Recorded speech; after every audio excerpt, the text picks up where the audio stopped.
Welcome to another Empires and Puzzles Books weekly raid tournament sneak peek preview video. Each week on either Friday or Saturday, I share the details of the upcoming raid tournament that will arrive in our game on Sunday.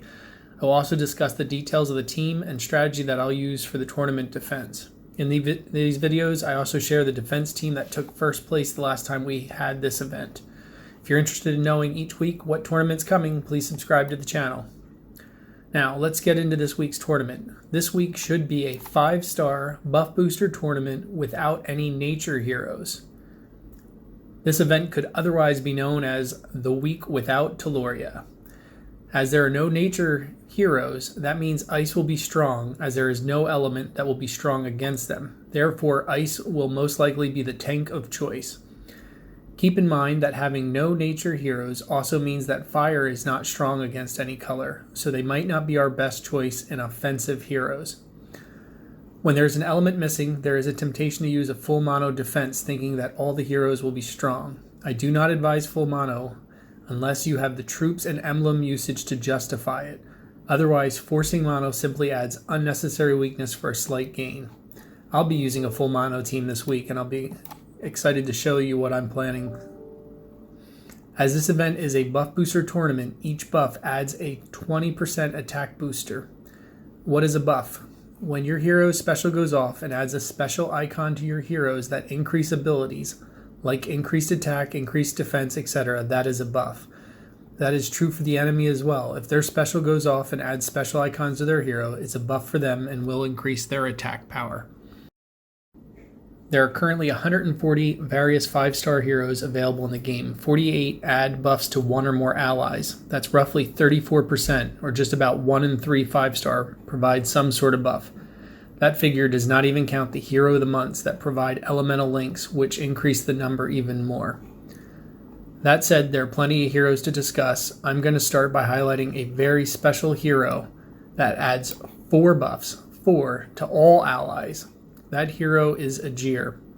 If you have Aegir maxed, it might be worth considering him as tank, as not only is he adding 4 buffs, he is also an ice hero, which means he's strong for this event.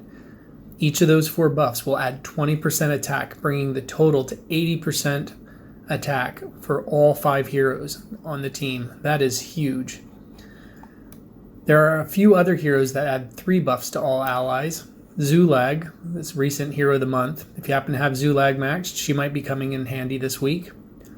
Jean-Francois is another that adds 3 buffs. Jean and Zulag are great because they're adding buffs to all allies. There are 2 other heroes that add 3 buffs, but only to themselves and nearby allies. That is Ares and Sif. If you have them, which I don't, they might be worth a look. There are 2 other heroes that add 2 buffs to themselves and nearby allies. Those are Kagan and Guinevere. If you have those, might be worth a look. At this point, I'm just going to run through the list of other 5 stars that provide buffs. This list is in alphabetical order by element. I'm not listing Hero of the Month that provide elemental links unless they provide another buff. I'm not highlighting them because we generally do not double up on heroes of the same element on defense unless one color is not available. That said, you may want to consider any Ice Hero of the Month that has an elemental link. So here is a list of the other 5s that add buffs. If I miss any or you feel I made a mistake, please post in the comments. For Dark Heroes, there is Aaron, Bosswolf, Demisha, Kiona, Marie-Therese, Obakan, and Ursina. Fire, there is Boulder, Black Knight, Alina, Costume Alina, Grazul, Guardian Kong, Mitsuku, Puss in Boots, Queen of Hearts, Tyr, and Zimkitha.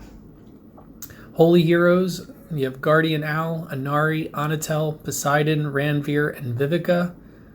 Ice Heroes, Ariel, Glenda, King Arthur, Magni, Mickey, Perseus, and Raphael. In a buff booster event, it is also important to consider heroes that remove buffs from the enemy.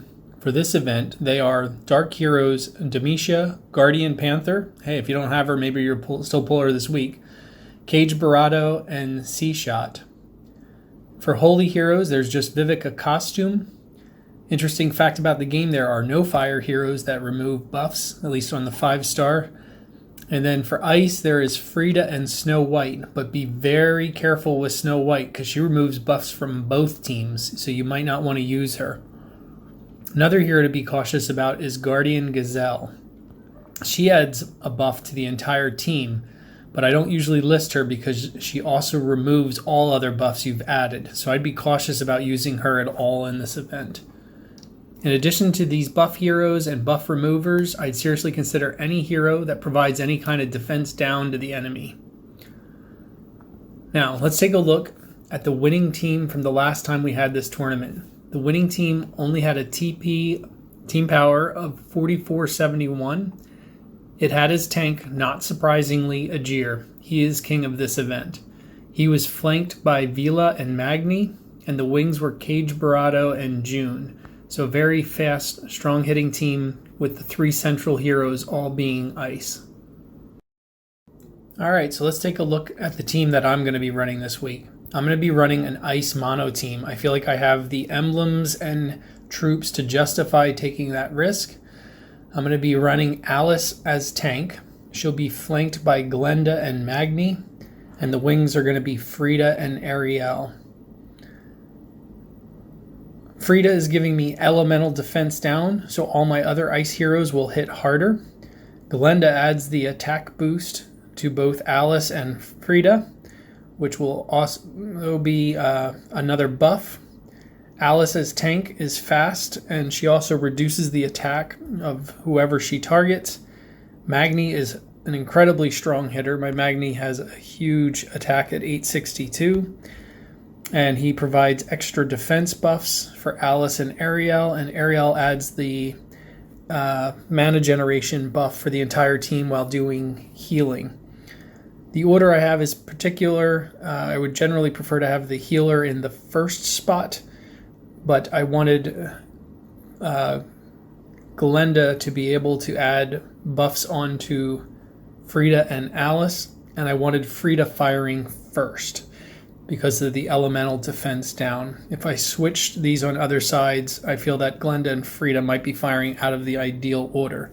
So hopefully this works. Feel free to disagree. Go ahead and share in the comments what you're going to run this week. We can provide some feedback.